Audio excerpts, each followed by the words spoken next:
Okay, so first I'm starting off by sanding the nails, and I'm going around the cuticle area and then going side to side, and that is just to get all the dead skin and to also take the natural shine away from the nails.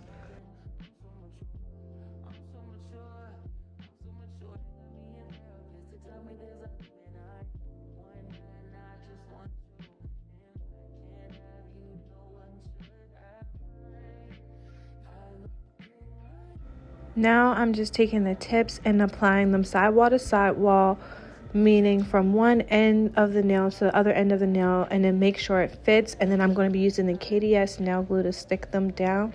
And these are straight square tips off of Amazon.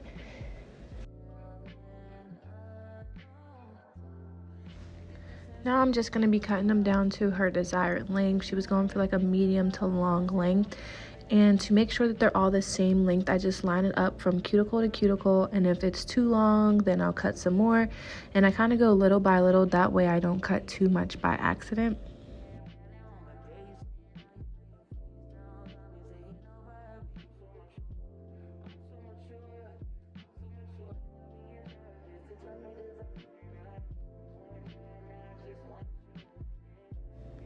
Now I'm going to be taking my 80/80 grit file and just straightening out her tips and then lining the sidewalls up.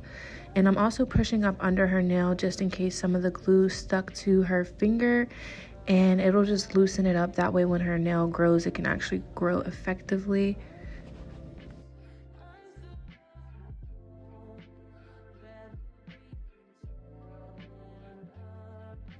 Now you just want to blend the natural nail to the tip, and to do so you want to try to make sure that your sanding band is very parallel to the nail. So just make sure it's flat and you're not like pressing too hard, because then it will burn. But then also I bring it down and just blend the tip as well.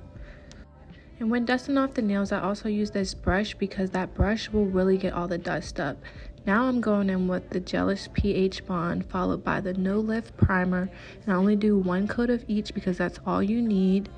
And here is Valentino's Classic Nude, and I am going to be doing the one bead method, just taking one big bead and applying it to the entire nail, patting it down, and then wiping off the sides so that we don't lose shape.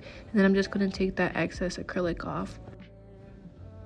And I guess you can kind of say this is a 2-bead method, because I will go back in with a smaller bead just to make sure that the cuticle area is very flush. And when you're blending one bead to another, you make sure you want to like blend it. So just like tap it very lightly and pull it down very lightly. That way it blends, and that way you don't take the whole bead away after you just put it down.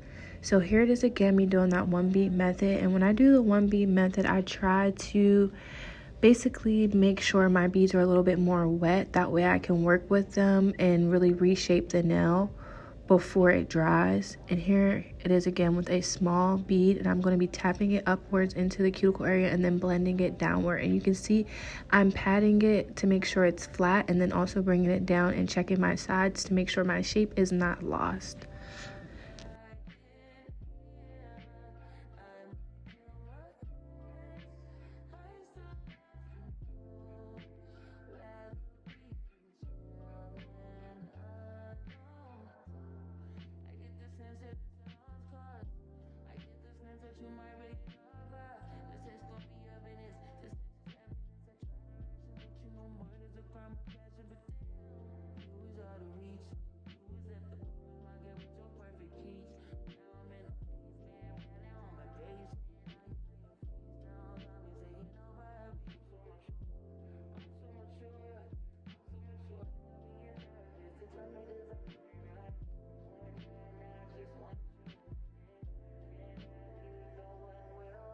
And after the nails are all dry, I'm going in with this medium barrel bit. I think it's a medium to fine.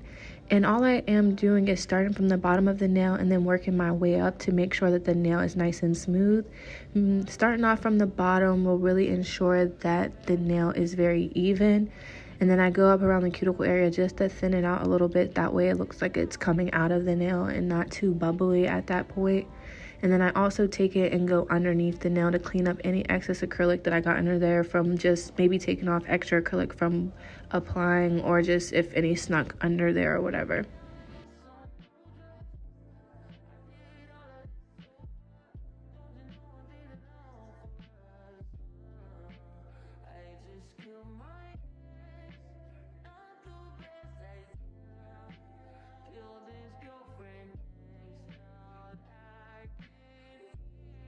And really, when you have a smooth application, there's not really much hand filing to do, but all I do is just basically crispen up my edges, go under the nail to make sure that the tips are still straight. And that's pretty much it. And then I'll flip the hand over to really straighten out the tip of the nail to make sure that it's very, very square, as you're about to see me do here. You see I flip the hand over and then I hold the file at like a 90-degree angle just to make sure that the tip is straight at the top, not crooked or slanted or anything like that. Flipping the hand also shows you the point of view of your client, so that way you know what they see versus what you can see, because right here, this is what we can see as their nail tech, but when you flip the hand over, you can see what they see. And that bit is just to clean up any of the excess acrylic that might have flooded the nail or that got underneath that I couldn't get with the bigger barrel bit. And then I just go in with this sanding band to really smooth out any of my imperfections. And then after she washed and scrubbed her hands, I'm using alcohol to really scrub her hands, and then I'm going in with the Koopa top coat, and I'm just going to apply that to all the nails. That way when it comes to art, it's going on very smooth. And she brought in this picture that she wanted. So basically the middle fingernail has 2 spider webs on it, and you're just gonna wanna just do some lines from the corner point of the nail. And then to create the spider web part, you just do curved lines, as you can see me doing here, and then connecting them to the other curved lines through the lines, if that makes sense. I know that was a lot of words, but I can show you better than I can tell you. And then I'm taking white glitter, that way that when it dries, it looks orange. And I did cure that. And then I'm also going to be making a ghost on her pointer finger, kind of like the Snapchat ghost, because that's like what the picture looked like, almost like a Snapchat ghost, but orange. So I'm just going to be using this brush and then filling in so that it's colored in, obviously. And then I'm going back in with the brush to just clean up my lines to make sure everything looks really straight. And then after curing, I'm just wiping the extra glitter away. And then there was another spider web, and you can really see me do it here, very much clearer than the other one. And basically, as you can see, there's those 4 line points, and then I'm connecting lines in between the lines to make it look like a spider web. And you don't want the lines to be straight, they have to be curved, you know, to like give the spider web effect. And this one does not have glitter on it. And then after that, I just add dots for the ghost for eyes and top coat over what we just did. And then this is the finished product.